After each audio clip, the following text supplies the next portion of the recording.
Chosen one.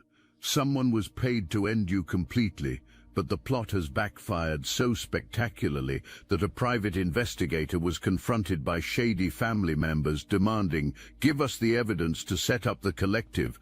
The very person they hired to build a case against you is now sitting on data that destroys them instead of you, leaving your relatives terrified in private. You haven't made a single move, yet the people who conspired against you are already unraveling because they realize too late that you carry a light they cannot extinguish.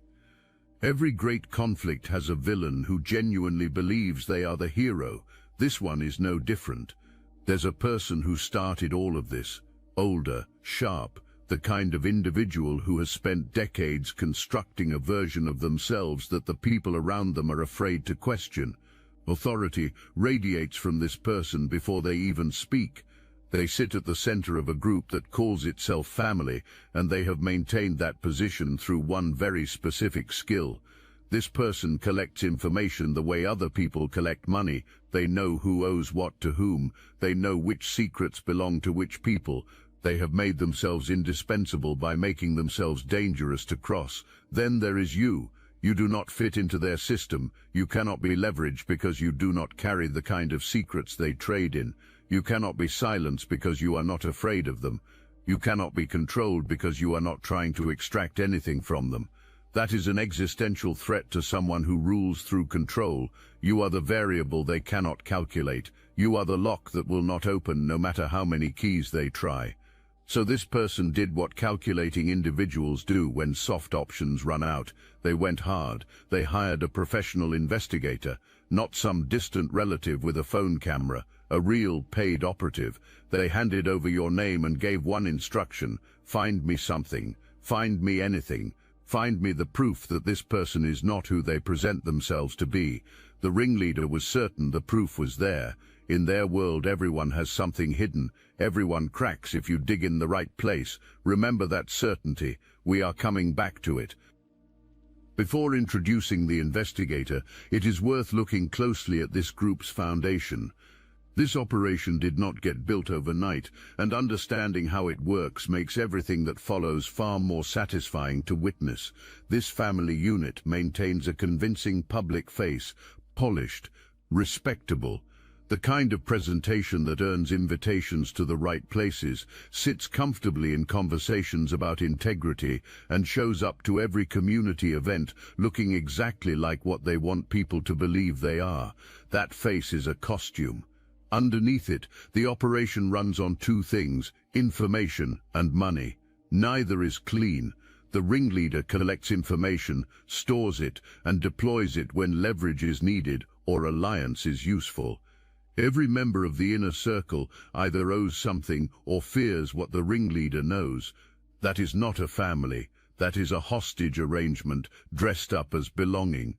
The money side cuts deeper, and this is the part that matters most to you when everything breaks open. The money moving through this group is not all earned honestly. Some of it flows through structures built on names that were never authorized. Some of it exists in the space where something almost legitimate meets something that absolutely is not, with paperwork designed to look clean enough at a glance. Your name is connected to some of that paperwork, not because you signed it, because someone signed it for you. Your name, your identity, your credibility, which they have been publicly shredding, has been privately attached to financial activity to make those transactions appear legitimate. In one conversation, they call you every name available. In another, they attach your name to things they need to appear above board. That contradiction is sitting in the investigator's file right now. Appearance cannot survive documentation. You can manage a narrative when it lives in people's mouths. You cannot manage it when it lives in bank records, timestamps and physical evidence, organized by a professional with no personal stake in protecting anyone. Every performance of legitimacy carries an expiration date. This group's is approaching. The investigator is not a bad person. Understand that from the start, because it matters for everything that follows. This is a professional, efficient, emotionally detached. The assignment comes in, the work gets done, the file gets delivered, payment is collected, and the next case begins. This professional is skilled precisely because personal feelings do not enter the equation. This assignment came in like all the others. Someone with resources wanted information on a target, probably a dispute over assets or some friction between estranged relatives. Nothing new. The work begins with basics, movements, patterns, associates, financial behavior. The investigator is searching for the inconsistency, the thing that does not line up, because in their professional experience there is always something, except this time there is not. Time passes and no incriminating findings emerge. The pattern taking shape is not the pattern of someone hiding things, it is the pattern of someone genuinely living the life they present publicly. No hidden accounts, no suspicious associations, no behavior that raises any professional flag. If this message activated your knowing, hype this video to connect with more chosen ones on this journey. Something shifts in the investigator. Just the professional irritation of a case that will not produce results. The client insists the information is there and pushes them to go deeper. The investigator goes deeper, and this is where everything begins to turn. Going deeper does not produce a darker version of you. It produces more of the same. Someone with a genuinely good heart. Someone who has been through experiences that would have broken most people and came out without becoming bitter or corrupt. Someone who, by every professional measure, is exactly who they appear to be. The professional thing to do is stop, file the report, take the payment, move on. But the investigator does not stop. Something unplanned is happening. Following your trail has led to other information, and that information is not about you. It is about the people who sent them.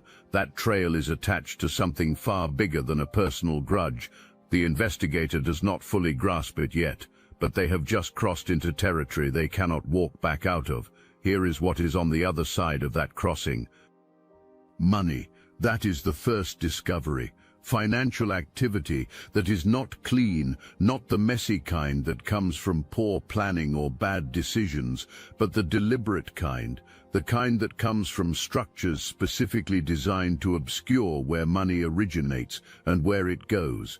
And connected to that money is a name. Your name, chosen ones. They never expected this, and they really didn't expect us to keep talking.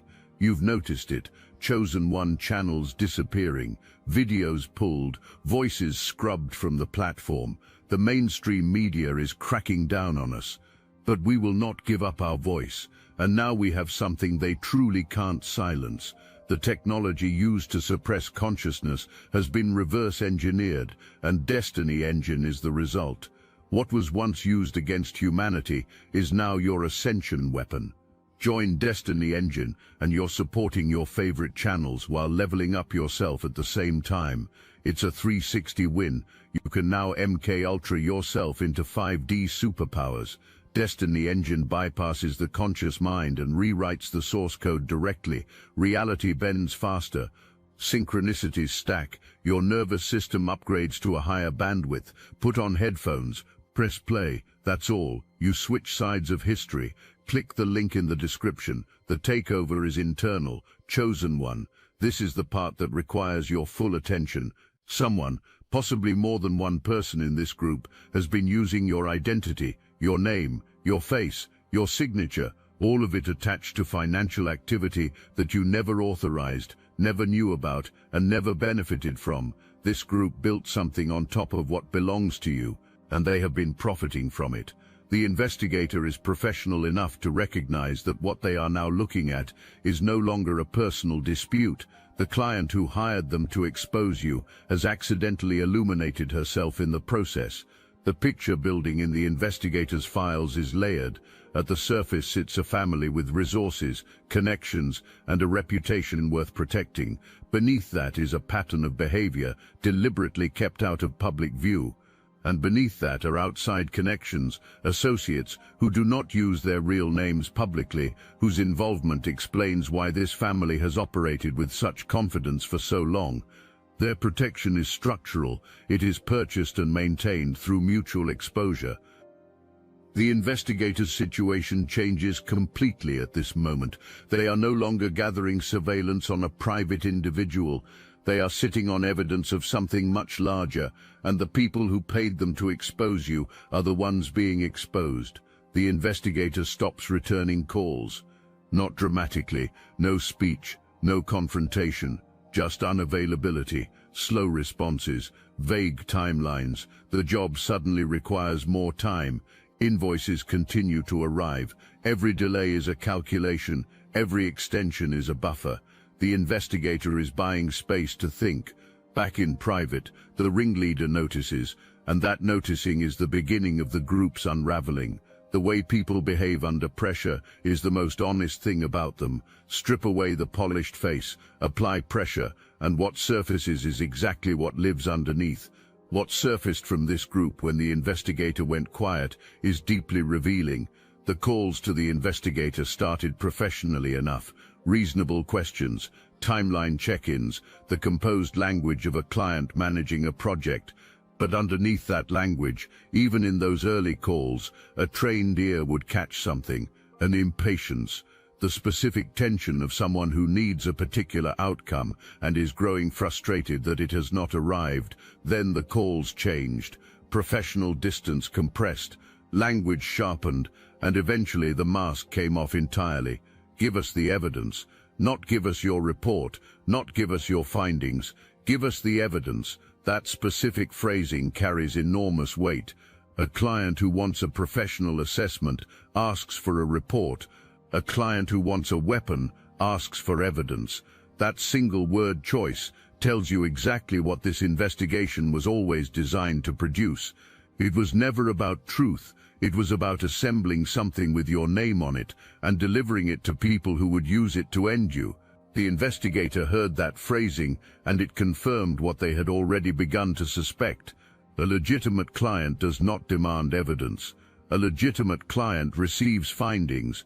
The demand itself was a confession. When the investigator kept stalling and buying time, the group escalated. First came financial pressure, the veiled suggestion that payment would be withheld unless results were demonstrated. People who use money as a control mechanism genuinely believe that threatening to withhold payment is the most powerful lever available. The investigator did not move. Then came something more calculated. The group began asking questions that had nothing to do with you. Questions about the investigator's professional history, past clients, working methods, and personal associations, all framed as quality assurance. What those questions actually represented was the opening of a file this group planned to build on the investigator if compliance was not delivered. This is the same tactic they used against you. Identify the pressure point, manufacture a narrative, generate enough noise so that anything the person says becomes unbelievable before it is even heard. But here is what you need to understand, chosen one. Every one of those calls was logged. Every question about the investigator's background was noted. Every financial threat was documented. Documentation is not something investigators reserve only for targets. It is a professional reflex. Everything goes into the file. The group that hired an investigator to build a case against you accidentally built a thorough case against themselves. Every aggressive communication, every implied threat, every demand for evidence, all of it documented and sitting in a file that will look extraordinary beside the evidence of your clean, decent, unremarkable daily life. The contrast is going to be devastating for them, and they assembled it themselves. The investigator is sitting with evidence in one hand and serious personal risk in the other. This situation is unlike anything they have encountered before in terms of scale or stakes. The right move is clear. Take this to the appropriate authorities. When a professional uncovers real harm, real fraud, and real danger to real people, the professional code points in only one direction, toward accountability. But the investigator tried that already, and something blocked it. This group is not only locally influential, their reach extends into institutional spaces. There are people in positions of authority whose job it is to receive exactly the kind of report the investigator wants to file, and the problem is that some of those people may not be independent. Some may have existing relationships with the very operation that has been uncovered. The investigator cannot walk in without certainty. They have to identify the right channel, the one that cannot be intercepted, rerouted, or neutralized before it reaches genuinely clean eyes. The calls from the client keep coming, growing more insistent and less polished by the day. The investigator keeps stalling, keeps creating friction, keeps running out the clock, not from fear, from strategy. Every additional day is another day to find the path that guarantees the evidence lands where it cannot be buried, and the whole time, chosen one, what the investigator is quietly protecting belongs to you. The investigator has never spoken to you directly and may never do so. But every calculation they are making, every delay they are engineering, every careful search for the right channel, all of it flows from the moment they looked at the evidence of your life and encountered someone whose genuine decency was impossible to walk away from. There is a word for what the investigator is operating from now. It is called a conscience. And once a conscience is activated, it does not power back down. The right path is being located. When the investigator walks through that door, the filing of that evidence will be a seismic event, not just for you, but for everyone touched by what this group has been running. The only question is when. Let me step back from the mechanics of what is unfolding and speak to you directly. You need to understand your position in all of this, not as a passive recipient of events, but as the reason the events exist at all. You are not a bystander in this situation. You are the reason it is happening. A trained, experienced professional was paid to find the worst in you. Every resource available to them was applied toward that objective, and what they produced after all of that professional focus was evidence of your character, not your guilt, your character. Someone who has been through real difficulty and chose integrity anyway. Someone who by every professional measure is exactly who they appear to be. That is not a minor finding, that is a verdict. Think about what it takes to move a professional who built an entire career on emotional detachment. Think about what it takes for someone paid to expose you to start quietly protecting you instead. You did not negotiate that shift. You did not perform your way into it. You produced it by living your life with consistency. This is what genuine power looks like, not the performance of strength, not the announcement of dominance. It is the quiet, undeniable quality of someone actually real in a world full of performance. You walked into a professional assignment aimed at you and redirected it by simply being who you are. And now a web of consequences spreading outward from that single fact. The investigator is conflicted. The evidence is compiling in your direction. The group is fracturing. Everything the ringleader built to suppress you is cracking under the weight of its own dishonesty. You did not cause this collapse by fighting. You caused it by refusing to become what they needed you to become, by staying yourself when every provocation was designed to make you someone easier to dismiss. This is what big energy looks like from the inside. It does not scramble. It does not react to every manufactured crisis. It moves at its own pace and trusts that the weight of truth will do exactly what it always does. Hold that energy, because we are going deeper. Let us talk about what is actually in the investigator's file, not impressions, not interpretations, physical documentation, records, accounts, transactions, names attached to financial activity that was never supposed to be traceable. Your name has been used deliberately and specifically. Your identity, your face and your signature have been attached to financial structures that generated real value, value that did not reach you. That value was redirected into systems designed to hold it away from you, while the people who built those systems maintained the appearance of legitimacy. That is not a family disagreement. That is documented criminal activity, and the documentation does not stop with this family. The investigator found that the financial architecture connected to you extends beyond the family's own operation. It reaches outward to outside associates and to operations that exist somewhere between legitimate business and something considerably darker. This group is not at the top of that structure.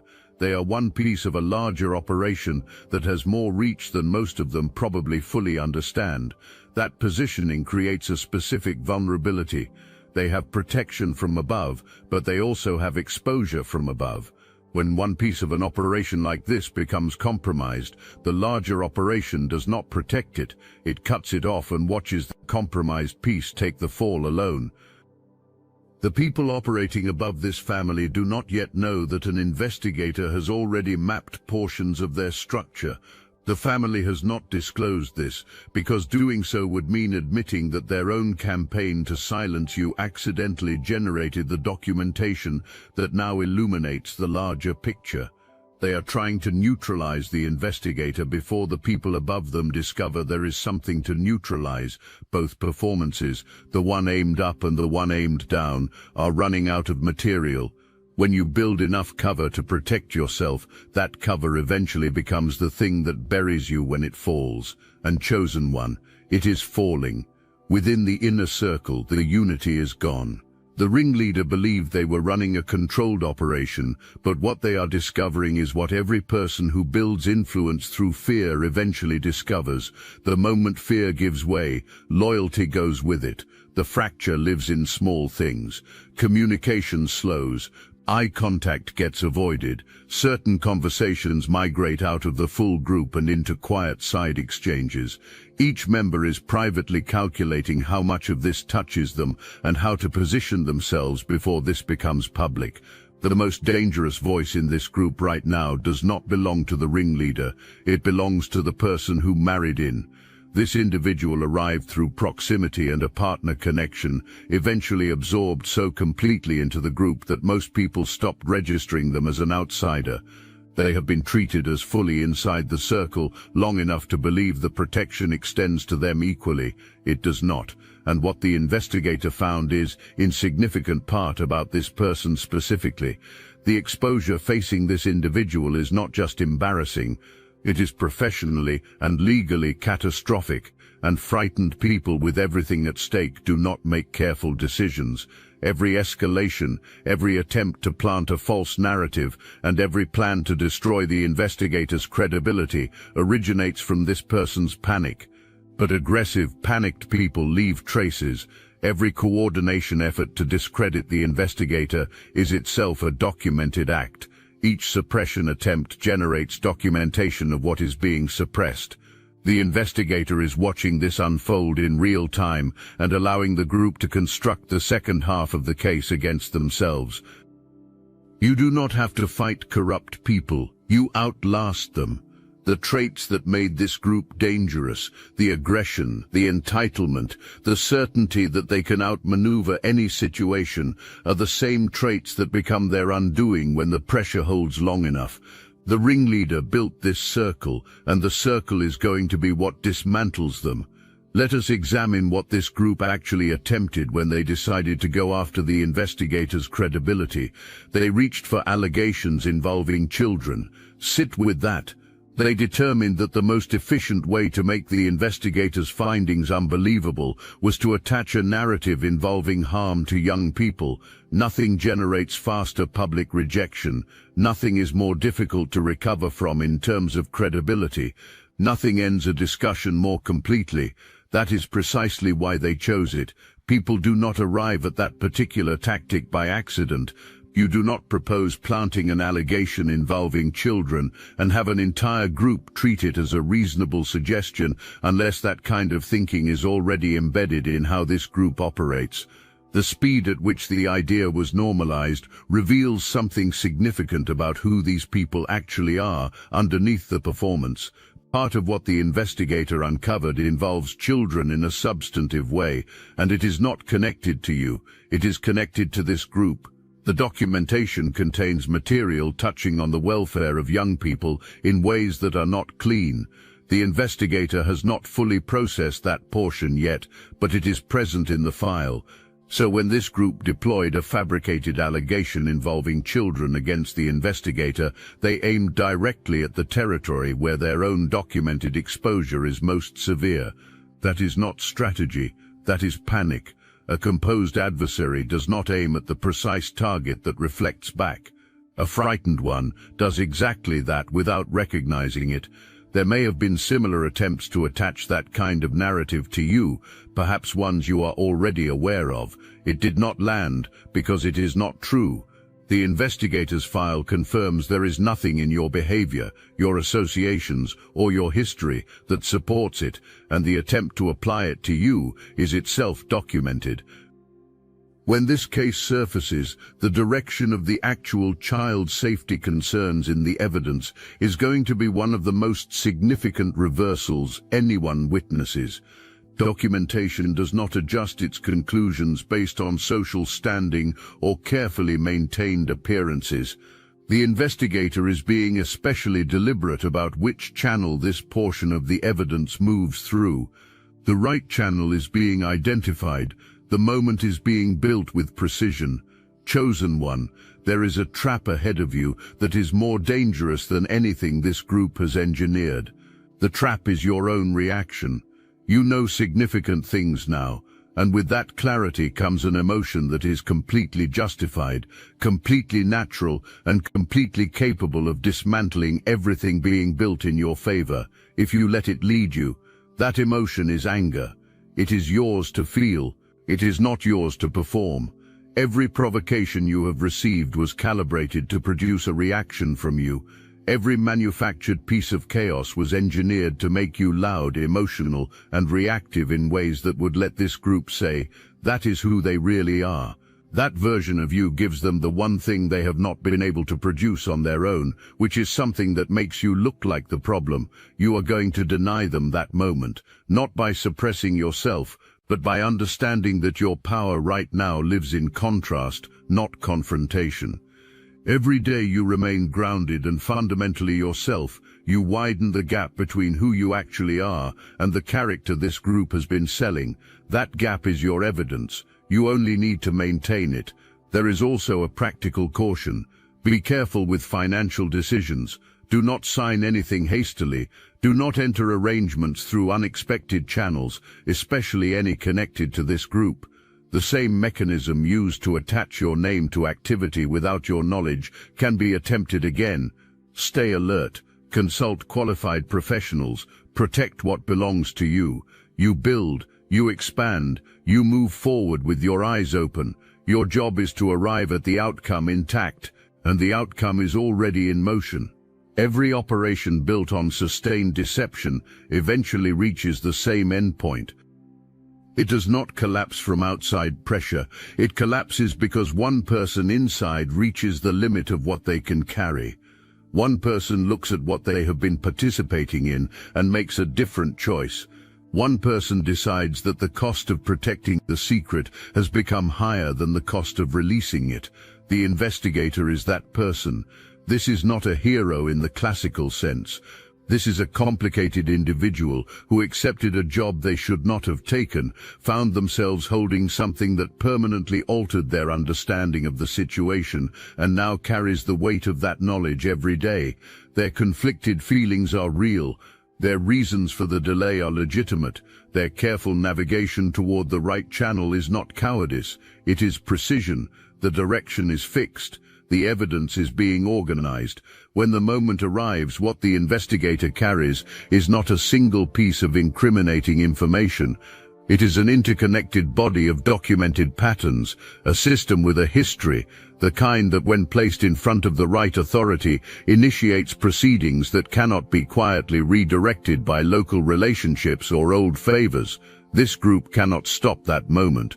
Every attempt to discredit the investigator generates new documentation of exactly what they are trying to suppress. Every aggressive move becomes additional evidence of guilt. They are constructing the case against themselves in the very process of trying to prevent it. Truth accumulates weight. It bends the direction of events toward itself until no viable path avoids it. That process is already underway, and it only needs you to stay out of its path. Let us talk about what you actually receive when this lands, not just your name restored, not just the false version of you retired. What gets returned to you is what was taken. Your identity was attached to financial activity that generated real value without your knowledge or consent. That value has a legal owner, and that owner is you. The investigator's documentation establishes the foundation for accountability that is not theoretical. It is traceable, it is dated, it has records attached to it. Speak to an attorney about your specific situation. What can be said here is that when someone uses your name, your image and your signature to generate financial gain without your authorization, legal remedies exist for exactly this situation, and they are not small remedies. Beyond the financial reclamation, your reputation is about to experience something remarkable. The version of you that has been whispered into existence in private conversations, the character this group invented to justify everything they did, is going to collide with a professional investigator's documented findings. Documentation wins that collision every single time. You cannot sustain a fabricated narrative about a person when the most thorough examination of that person's actual life concludes with a finding of someone genuine and good-hearted. Your reputation will not simply be restored, it will be elevated, because the distance between who they claimed you were and who the evidence shows you to be is a chasm, and that chasm makes the truth of who you are more undeniable than it ever could have been if it had never been contested. Your path, the direction you have been working toward, the version of your life that has been obstructed at every turn, is being cleared. Not all at once, but systematically, because the structure doing the obstructing requires the operation to keep running in order to keep standing, and the operation is failing.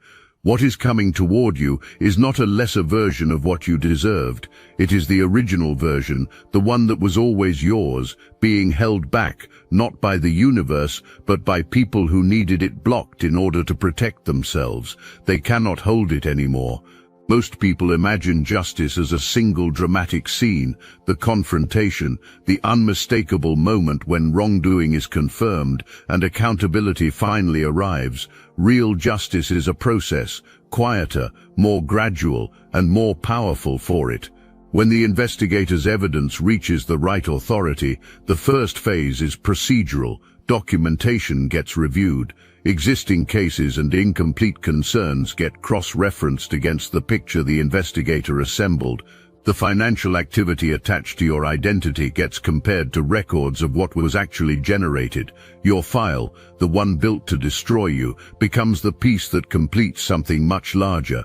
That is you, without planning it, without engineering it, without doing anything other than being yourself, becoming the key that opens something that has been sealed for a long time. You were not only a target, you were a catalyst. You build, you do not wait, you build.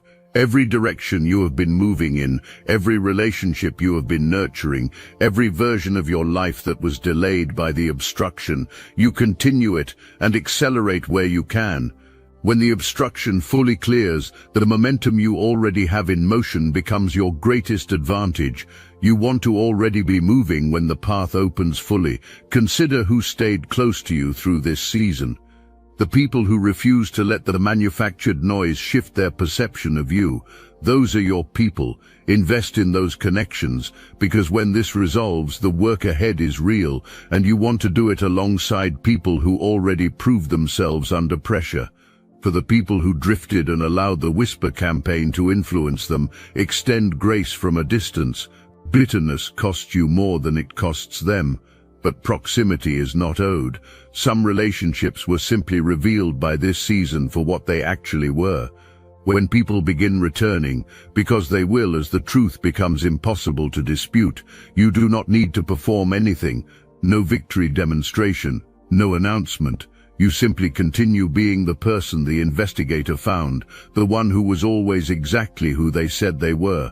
That is all justice requires of you, not a performance, just the continued, clear expression of who you actually are. The person who started all of this believed they were untouchable. They had cultivated connections, maintained leverage, and built a protective web through years of calculated maneuvering. And they felt absolute certainty that the kind of truth now sitting in the investigator's file could never reach them. They did not account for you. They did not account for what happens when a trained professional observes your life closely and comes out the other side moved by your integrity. They did not plan for the weapon they commissioned to develop a conscience. They did not prepare for someone who saw both sides of this situation clearly and chose the right side over the paid side. That is your power, not the absence of opposition, the presence of something so genuinely real that it changes the people who encounter it. You did not convert the investigator with arguments. You converted them by being who you are, consistently, honestly, and without performance. The investigator is still navigating toward the right channel. They will find that path, and when they do, it will not ask anything of you except that you continue being the person the file already confirms you to be. The escalating pressure within the inner circle, the fracturing alliances, the loudest voice belonging to the most frightened person, the frantic attempts to destroy the credibility of someone whose only offense is knowing the truth. All of that is the sound of a system that has run out of time, and you, chosen one, you have done nothing except be yourself. You showed up, you stayed honest when dishonesty would have been easier, you kept your character intact in circumstances designed to erode it. You remained, stubbornly, powerfully, unmistakably, yourself. The real victory already belongs to you. It lives in the complete absence of anything incriminating after all that investment and effort to find something. It lives in the fact that the most thorough examination of your character, your enemies ever funded, came back with one conclusion: this person is the genuine article. They commissioned someone to watch you. That person is now watching over you, without a contract, without payment, driven by the oldest and most durable force available to human beings, the need to see the truth win. It is going to win. Stay steady, stay ready, because this is not the end. This is the opening.